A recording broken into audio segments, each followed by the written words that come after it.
South Korean court issues arrest warrant for Yoon over martial law decree. South Korea orders air safety probe after deadly plane crash.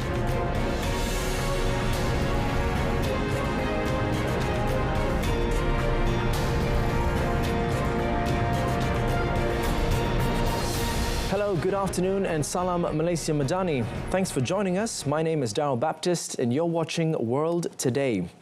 A South Korean court on Tuesday approved an arrest warrant for President Yoon Suk-yeol, who has been impeached and suspended from power over his decision to impose martial law on 3rd December. The Corruption Investigation Office for high-ranking officials confirmed the Seoul Western District Court has approved the warrant. This is the first ever arrest warrant issued for an incumbent president in South Korea. Yoon is facing criminal investigation into possible insurrection charges. Yoon has failed to respond to summons for questioning by police and the Corruption Investigation Office for high-ranking officials who are jointly investigating whether his martial law declaration amounted to insurrection. Police have tried but failed to successfully raid the presidential office as part of the investigation. Insurrection is one of the few charges for which a South Korean president does not have immunity. Yoon was suspended from presidential powers after being impeached by Parliament over his decision to briefly impose martial law. Meanwhile, South Korea has ordered a comprehensive inspection of all Boeing 737-800 aircraft operated by the country's carriers after a Jeju airplane crash landed and burst into flames, killing 197 people, or rather 179 people on board. U.S. air safety officials and staff from the aircraft maker, Boeing, were arriving to join investigators probing the worst air disaster on South Korean soil, which officials initially blamed on a collision with birds. The plane was carrying 181 people from Thailand to South Korea when it made a mayday call and belly landing before crashing into a barrier and bursting into flames. Everyone on board Jeju Air Flight 2216 was killed, save 2 flight attendants pulled from the wreckage. Acting President Choi Sang-mok, who has only been in office since Friday, said the government is making every effort to identify victims and support bereaved families. Choi said a thorough investigation into the cause of the accident would be conducted. He also said South Korea would conduct an urgent safety inspection of the overall aircraft operation system to prevent future aviation disasters.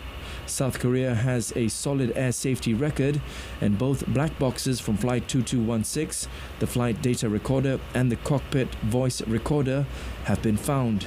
Officials have so far identified 146 victims using DNA analysis or fingerprint collection.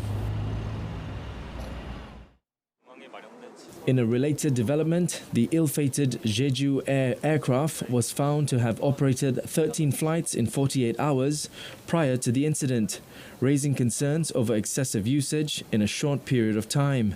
The Boeing B737-800, which is believed to have experienced a landing gear malfunction during its descent at Muan International Airport on Sunday, was found to have traveled between Muan, Jeju Island, and Incheon, west of Seoul, in the prior 48-hour time window. It was also found to have traveled to international destinations, including Kota Kinabalu, Bangkok, Beijing, Nagasaki, and Taipei. The aircraft served as a charter flight for group tours, mostly organized by a Gwangju-based travel agency, which offered a 5-day package trip to Bangkok for the Christmas season. Industry observers have raised concerns about whether Jeju Air may have overextended itself by scheduling excessive charter flights during the year-end peak season. Jeju Air has also been identified as having one of the highest average monthly aircraft utilization rates among domestic airlines. According to the company's data, the average monthly flight time per Jeju Air aircraft was recorded at 418 hours in the July-September period, the longest among the 6 domestic low-cost carriers. Meanwhile, a day after South Korea's most deadly plane crash, Jeju Air Corporate Limited said it was facing a wave of cancellations. Everyone on board was killed, save 2 flight attendants pulled from the wreckage. A Jeju Air official said from midnight on Sunday to 1 p.m. local time on Monday, the number of cancelled flight tickets totaled approximately 68,000. The company added that an inflow of new bookings, however, was still maintained. Major travel agencies also reporting mass cancellations due to crash-related travel anxiety. 이쪽 여행을 가려고 공항을 찾았고요. 어제 그런 큰 사고가 있어가지고 걱정을 많이 했지만 항공사하고 그래서 기종을 저희가 좀 걱정이 돼서 확인을 했는데 달라가지고 조금은 좀 덜 불편한 마음으로 여행을 가게 됐습니다. Another Jeju Air flight from Seoul on Monday was forced to return after encountering a landing gear problem. Local media reported that 21 passengers chose not to board an alternate flight after the aircraft landed, citing concerns over safety and other reasons. Jeju Air shares fell as much as 15% on Monday. Shares of AK Holdings Incorporated, the biggest stakeholder of Jeju Air, fell more than 12% as well. Multiple domestic tour agency shares fell more than 5%.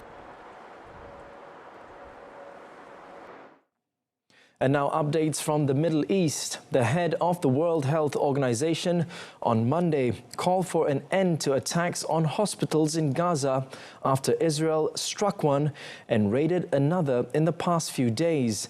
WHO Director General Tedros Adhanom Ghebreyesus also reiterated that people in Gaza needed access to healthcare, and humanitarians also needed access into Gaza to provide health aid. The Israeli occupation forces claimed that Hamas were the targets of a strike on Gaza City's Al-Wafa hospital on Sunday, which the Palestinian Civil Defense said killed 7 people. Israeli forces also detained more than 240 Palestinians, including dozens of medical staff from Kamal Adwan Hospital on Friday, among them its director, Hussam Abu Safiya. Tedros, who last week was caught up in an Israeli strike against Yemen's main airport that he said might have cost him his life, called for Abu Safiya's immediate release and said the Al-Ali hospital had also faced attacks. Tedros said the WHO and partners had also delivered basic medical supplies, food and water to Gaza's Indonesian hospital and transferred 10 critical patients to Al-Shifa hospital. He said 4 patients were detained during the transfer. Tedros also urged Israel to ensure the patients' health and care needs and rights are upheld. Russia and Ukraine swapped more than 300 prisoners of war on Monday in an exchange brokered by the United Arab Emirates ahead of New Year's Eve. Officials from both countries said the two sides have exchanged hundreds of captive soldiers since Russia began its military assault on Ukraine in February 2022, in one of the few areas of cooperation. On 30th December, as a result of the negotiation process, 150 Russian servicemen were returned from territory controlled by the Kyiv regime. In return, 150 Ukrainian army prisoners of war were handed over. Ukrainian President Volodymyr Zelensky said Kyiv received 189 people as part of the deal, including soldiers, border guards and 2 civilians from the Russian-occupied city of Mariupol. Ukraine also said on Monday that Moscow had released a total of 3,956 people, soldiers and civilians, in deals with Kyiv since the start of the conflict. Both sides said the latest exchange had been brokered by the United Arab Emirates. Zelensky posted photos showing some of the swapped men sitting on a coach, holding up yellow and blue Ukrainian flags.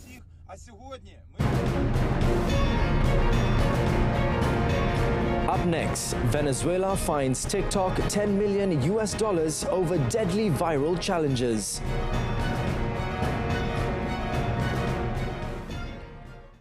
But before that story, 3 foreigners were killed after a fire broke out at a hotel near Bangkok's popular backpacker district.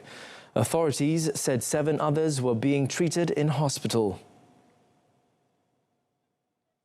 A spokesperson for the Royal Thai Police said the 3 deceased were 1 woman from Brazil who died at the scene and 2 women from Ukraine and the United States who were pronounced dead at the hospital. Bangkok's Fire and Rescue Department said the fire broke out on the 5th floor of the 6-story Ember Hotel. According to the Bangkok governor, Chachat Sitipant, the cause of the fire was still being investigated.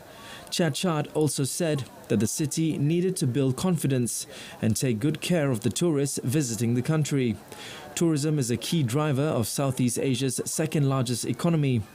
Thailand recorded 32 million foreign tourist arrivals from 1st January to 1st December this year, up 28% from a year earlier, and they spent around $43.6 billion in 2019.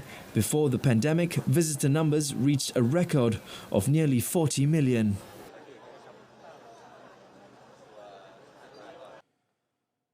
More tragic news, I'm afraid, this time from Ethiopia, where at least 71 people died when a truck packed with passengers plunged into a river. A spokesperson for the southern Sidama regional government said in a statement that the accident occurred in the Bona district.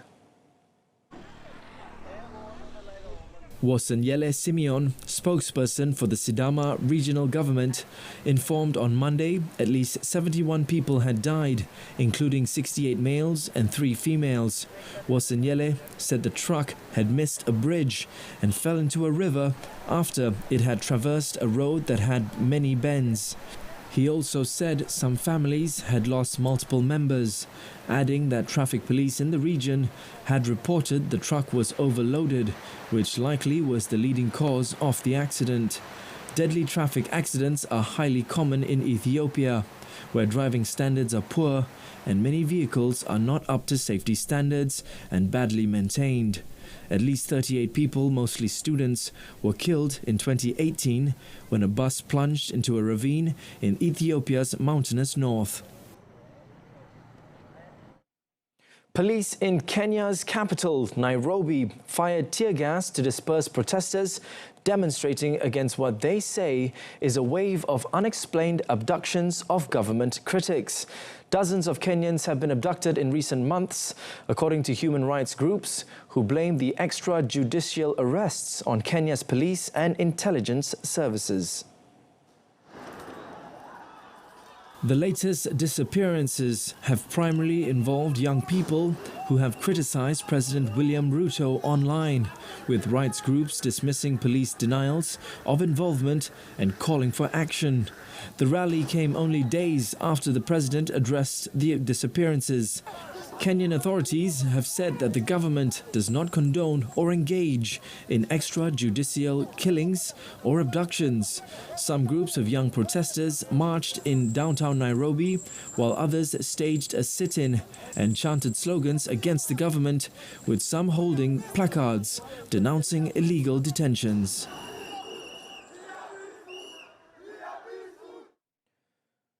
Venezuela's High Court, or rather Venezuela's highest court, on Monday fined social media giant TikTok $10 million in connection with viral challenges that authorities say left 3 adolescents dead from intoxication by chemical substances. Supreme Tribunal of Justice Judge Tania D'Amelio said that the popular video sharing app had been negligent in failing to implement necessary and adequate measures to stop the spread of content encouraging the challenges. TikTok, which is owned by China's ByteDance, was ordered to open an office in the South American country and given 8 days to pay the fine or face appropriate measures. D'Amelio said Venezuela would use the money to create a TikTok victims fund intended to compensate for the psychological, emotional and physical damages to users, especially if these users are children and adolescents. The company told the court that it understands the seriousness of the matter. TikTok's huge global success has been partially built on the success of its challenges, a call that invites users to create videos featuring dances, jokes, or games that sometimes go viral. Starting 1st January, it will be forbidden to sell single-use vapes in Belgium, a bid to protect young people's health as part of a national anti-tobacco plan. The European Union aims to achieve a tobacco-free generation by 2040, reducing the 27-country bloc's smoking population from around 25% now to less than 5% of the total. Some EU countries plan to bring that deadline forward. Vapes are often promoted as less harmful than smoking traditional tobacco products.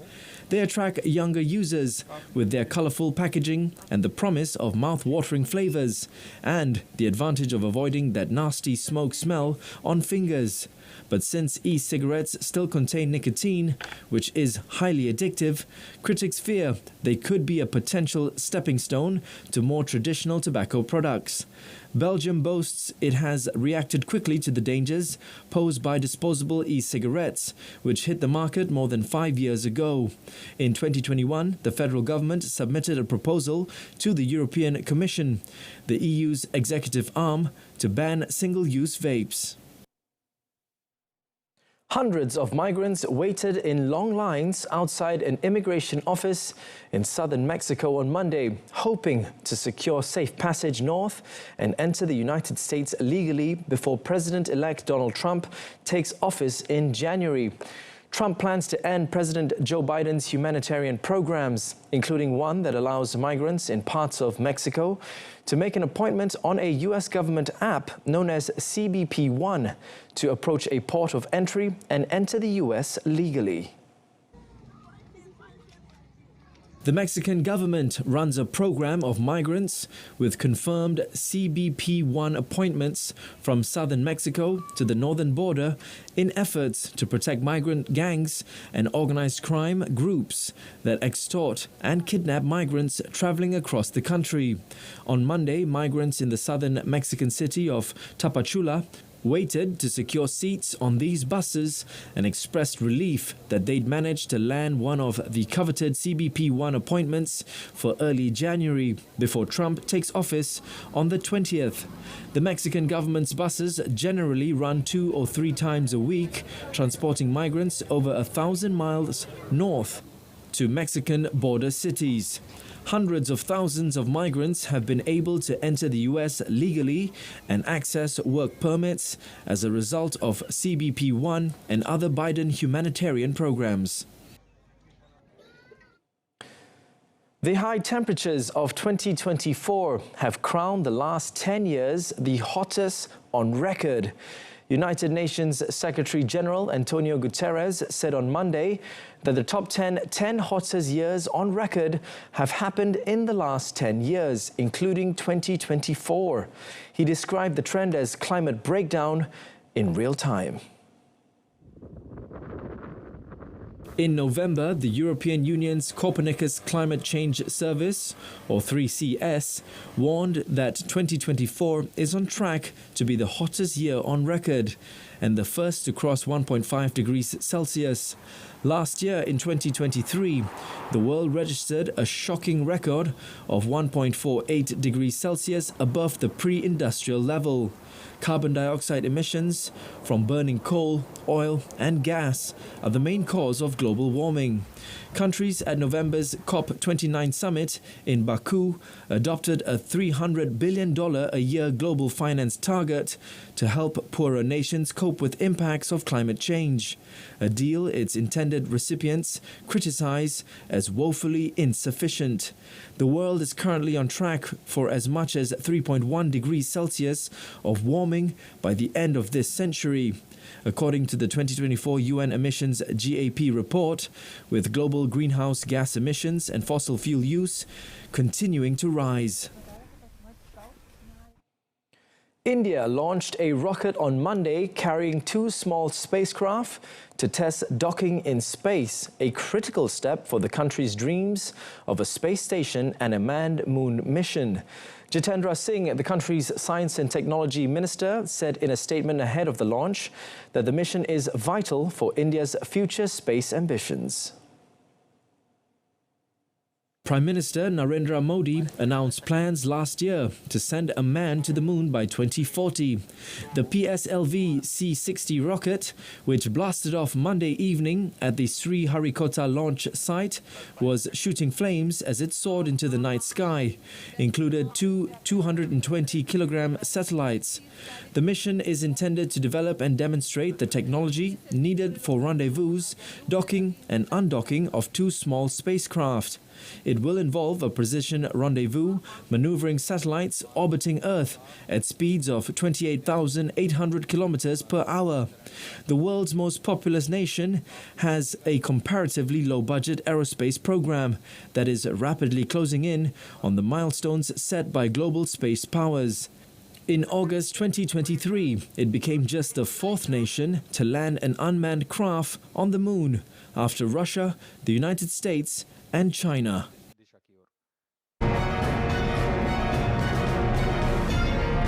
Coming up in sports, Manchester United in battle for survival as losing run goes on.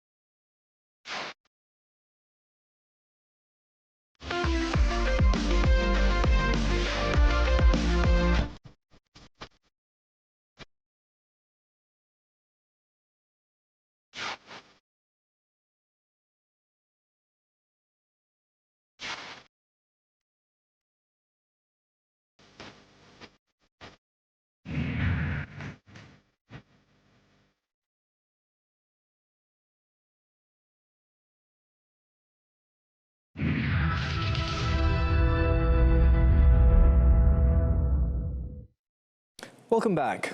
AC Milan have appointed Sergio Conceição to become their new manager, the Serie A side said on Monday, after the Italian club parted ways with Paulo Fonseca. The Portuguese coach has signed a deal until 30th June 2026.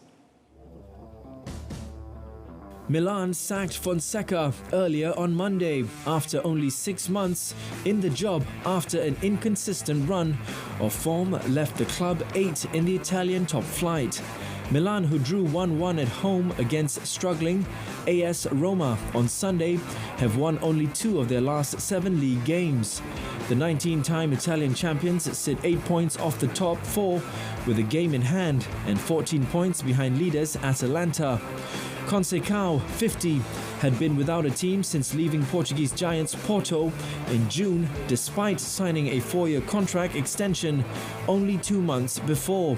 In his 7-year tenure, he became the club's most successful coach, guiding them to 3 championships, 4 Portuguese Cups, a League Cup and 3 Super Cups. Conceição, who was a winger at Porto, Lazio and Inter Milan during his playing days, started his managerial career as an assistant at Belgian top-flight side Standard League in 2010. He then managed Portuguese Olhanense and Académica before taking charge of Braga in 2014, followed by stints at Victoria Guimarães and League One club Nantes before signing for Porto in 2017. Newcastle United beat Manchester United 2-0 in the Premier League early this morning, thanks to early headed goals from Alexander Isak and Joe Linton at Old Trafford. An ugly culmination of one of the most miserable months in the home side's recent memory. Isak got the visitors on the score sheet in the 4th minute when he leapt to head home a pinpoint cross from Lewis Hall, with both Harry Maguire and Lisandro Martinez failing to pick him up. It was the 11th goal in 11 games for Isak, who has scored more Premier League goals in December than any other player with 8. Newcastle doubled their lead in the 19th minute in near carbon copy fashion, with Anthony Gordon sending in a cross that Joe Linton headed in. The score could have been more lopsided, with Isak lashing a shot past keeper Andre Onana in what would have made it 3-0 in the first half before the offside flag went up to relief of the United fans. The win marked Newcastle's second victory at Old Trafford in 40 league visits, dating back to 1972. With 5 losses in their last 6 league games, Manchester United languish 14th in the standings on 19 points, their worst placing to end a calendar year since they were 15th in 1989. Newcastle are 5th on 32 points. Barcelona have lost another appeal for the precautionary registration of Dani Olmo for the rest of the season on Monday, one day before the deadline to register the Spanish international. Barcelona signed Olmo in August for around 55 million euros. But with the club unable to meet La Liga's wage cap, the attacking midfielder was registered for the first half of the season only. The 4-month allowance is set to expire at the end of the month. The club managed to register Olmo after long-term injuries kept first-team players out of the squad for months, allowing Barca to allocate a portion of their wages to register the 26-year-old along with forward Pau Victor. On Friday, the Commercial Court of Barcelona rejected the club's request to provisionally register Olmo, and the Court of First Instance of Barcelona agreed with that ruling on Monday. According to La Liga, the court rejected the precautionary registration of Olmo since none of the necessary prerequisites for the adoption of the precautionary measure were met. La Liga also defended the competence of its delegate commission to approve its budgeting rules. Barcelona then decided on the judicial route, but now face a race against time to find an alternative plan. Moving on to tennis, Alexander Zverev and Laura Siegemund continued their perfect United Cup record together on Monday, securing Germany's status as Group E winners. The duo notched a 6-2, 7-6 victory over Zhang Zhizhen and Zhang Shuai in the deciding mixed doubles rubber against China, sealing a 2-1 win in favour of the defending champions. Zverev and Siegemund had won each of their 4 previous mixed doubles rubbers they contested at the event and ensured they kept a clean slate with a rock-solid performance, booking a quarter-final clash with Kazakhstan. Earlier, Zverev shook off a sluggish start to give Germany an initial 1-love lead in the tie, rallying to a 2-6, 6-love, 6-2 victory over Zhang Zhizhen. Gao Xinyu then fought back for China with a 6-1, 3-6, 6-3 upset of Siegemund, levelling the tie at 1-1.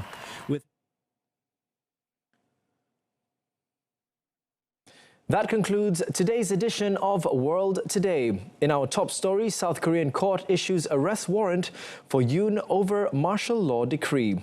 We leave you with visuals from New York, where a kaleidoscope of brilliant colors beamed over the heart of Manhattan in a brief test of the ball drop before the final countdown to New Year's Eve. Standing on an outdoor platform high above Times Square, the ball is capable of displaying more than 16 million vibrant colors and billions of patterns, and is illuminated by 32,000 energy-efficient LEDs. Till then, I'm Darryl Baptist from the river to the sea. Palestine will be free. Thank you for watching.